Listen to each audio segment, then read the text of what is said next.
Fantatra moa fa misy ny fitaovam-pivavahana izay karakaraina avy eo anivon'ny FFKM Rampitso manomboka amin'ny 9 maraina eny anivon'ny FJKM Andohalo. Ao anatin'ny lafiny ara-politika Atrany miankina amin'ny fahavononana ara-politika tanteraka kosa moa ny fahatanteran'ny fifidianana ao amin'ny ity taona ity araka ny nambarany eo anivon'ny KMF Knoe. Raha ny fantatra hatrany moa dia miato aloha amin'izao fotoana izao ny lafiny teknika amin'ny fanomanana ny fifidianana.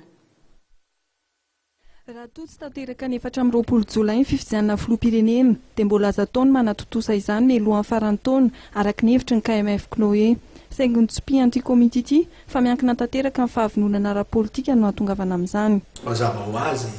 rehetrarehetra angamba samy miara-miaiky fa ny lafin'ny politika no tena mibahana ny rehetrarehetra satria na eo ara ny ezaka ataon'ny tsirairay ny atao hoe ireo le mpisehatra rehetrarehetra momba ny fifidianana mahatanterahany tsakasedava ny lafin'ny teknika dia ny lafin'ny politika hatrany no lasa sakana satria raha ohatra hoe ny zavatra mitranga amin'izao fotoana izao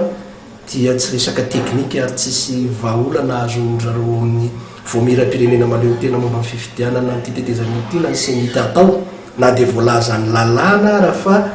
ny senita no tompona andraikitra voalohany amin'ny fanatosana ny fifidianana.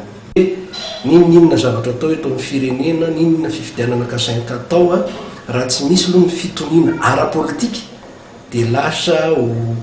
very anjavony daholo izay ezaka ny masoana rehetrarehetra mba hatongavany hoe fifidianana marina madio malalaka mangarara ary ekeny rehetra. Amin'izao moa zany dia raha ny tao hoe tapataona farany amin'ity 320 ity dia raha eo amin'ny lafiny teknika ny fahitana azy raha misy ny fahavononana eo amin'ny politika sy ny tompona ndraiky mpanjakana isa-tsokajiny dia misy manantena ny Knoe fa tokony ho totosa ary azo anaovana fifidianana tsara zao enim-bolana faran'izao. Miato araka ny nambaran'Andriamatora Rakotoniaina Jean Fidèle ny lafiny teknika amin'ny fanomanana ny fifidianana. Ao anatin'izany ny fanontana ny bulletin tokana noho ny fahatapahan'ny fanampiana avy amin'ny vondrona raisam-pirenena. Na dia misy aza izany dia nisoritany teo anivon'ny KMF Knoe fa mitohy ny asan'izy ireo. Na nisy ny famatsim-bola na tsy nisy amin'ny mpiara-miombonantoka ara-teknika sy ara-bola amin'ny Knoe dia manao ny asany andavanandro ny Knoe amin'ny mpanabe ny olo-pirenena sy atao hoe mpanara-maso ny fifidianana azy ary tafiditra indrindra ao amin'ny ireo le fanaraha-maso ny sotra-pifidianana